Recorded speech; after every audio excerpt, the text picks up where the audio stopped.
నా family జోలికొస్తే emotion అయినా action అయినా అదే దమ్ము. పోతారు, మొత్తం పోతారు.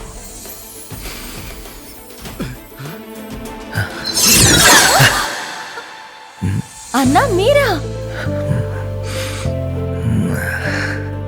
నీ వంటలో భలే దమ్ముందమ్మా. మీ అంత దమ్మున్న కారమే వాడుతున్నానన్నా. హై క్వాలిటీ గుంటూరు మిరపకాయలతో తయారైన ఆశీర్వాద్ కారం అద్భుతమైన రంగు, ఘాటైన రుచితో మీ వంటల్లో దమ్ముని ఎక్దం పెంచుతుంది. అన్నా ఆటోగ్రాఫ్. దమ్మున్న వంటలతో ఫ్యామిలీని మెప్పిస్తావు. నువ్వే అసలైన స్టార్. ఆటోగ్రాఫ్. ఆశీర్వాద్ కారం దమ్ము మీదే, స్టార్ మీదే.